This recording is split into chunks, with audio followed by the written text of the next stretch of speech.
सनातन धर्म में अमावस्या तिथि का विशेष महत्व होता है। साल में 12 अमावस्या पड़ती हैं, जिसमें से सभी अमावस्या में मौनी और सोमवती अमावस्या का विशेष महत्व होता है। इस दिन श्रद्धालु गंगा समेत पवित्र नदियों में स्नान ध्यान करने के बाद विधि विधान से भगवान विष्णु की पूजा करने के पश्चात जप तप और दान पूर्ण करते हैं। इस पावन अवसर पर श्रद्धालु अपने पितरों के लिए तर्पण और पिंडदान करते हैं। गरुड़ पुराण में वर्णित है कि सोमवती अमावस्या तिथि पर पितरों को तर्पण करने से पितरों को मोक्ष की प्राप्ति होती है। साथ ही श्रद्धालु को पितरों का आशीर्वाद प्राप्त होता है। उनकी कृपा से सुख सौभाग्य आय और वंश में बढ़ोतरी होती है। इसलिए बड़ी संख्या में श्रद्धालु गंगा समेत अन्य पवित्र नदियों में स्नान ध्यान करने के बाद सोमवती अमावस्या तिथि पर भगवान विष्णु की पूजा करते हैं। इस साल भाद्रपद अमावस्या 2 या 3 सितंबर कब मनाई जाएगी, आइए जानते हैं सही तारीख, स्नान दान का शुभ मुहूर्त, शुभ योग, पूजा विधि और महत्व आदि के बारे में समस्त जानकारी देते हैं। पंचांग के अनुसार भाद्रपद अमावस्या तिथि 2 सितंबर को सुबह 5:21 पर आरंभ होगी और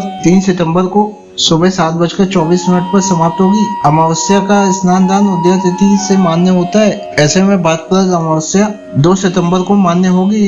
इस पूरे दिन अमावस्या तिथि रहेगी। साथ ही सोमवार होने से सोमवती अमावस्या का संयोग बनेगा। स्नान दान का मुहूर्त 4:38 से प्रारंभ होकर सुबह 5:34 तक मान्य होगा। देव पूजा मुहूर्त सुबह 6:09 से आरंभ होगा, जो सुबह 7:44 तक मान्य रहेगा।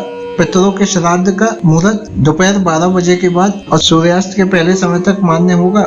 अमावस्या की पूजा विधि, पूजन सामग्री में धूप, दीप, अगरबत्ती, नैवेद्य, फल, मिठाई, तिल के लड्डू, कुश, काले तिल, गंगा जल, जल से भरा कलश, चावल, सफेद फूल आदि को अवश्य शामिल करें। अमावस्या की पूजा विधि के अनुसार प्रातः काल किसी पवित्र नदी में स्नान करने के बाद सूर्य देव को अर्घ्य दें। यदि नदी में स्नान करना संभव न हो तो घर पर ही नहाने के पानी में गंगा जल डालकर स्नान करें। अर्घ्य देने के बाद बहते हुए जल में तिल प्रवाहित करें। इसके बाद पूजा स्थल को साफ करें और गंगा जल से छिड़काव करें। कलश को स्थापित करें और उसमें रोली, चावल और फूल डालें। पितरों का ध्यान करें और उनकी आत्मा की शांति के लिए प्रार्थना करें। इसके पश्चात धूप दीप जलाएं, भगवान को नैवेद्य अर्पित करें, कुश और तिल का दान करें। पितृ दोष निवारण के लिए मंत्र का जाप करें। पितरों की शांति के लिए इस दिन गंगा या किसी अन्य पवित्र नदी के तट पर पिंडदान करें। पिंडदान के बाद किसी निर्धन व्यक्ति को भोजन कराएं व दान दक्षिणा दें। भाद्रपद अमावस्या को स्नान दान, यज्ञ और तर्पण आदि कर्मों के लिए अत्यंत शुभ माना गया है। साथ ही अमावस्या की तिथि पर पितरों का तर्पण करने व पिंडदान करने का भी विशेष महत्व होता है। मान्यता है कि इस दिन पिंडदान करने से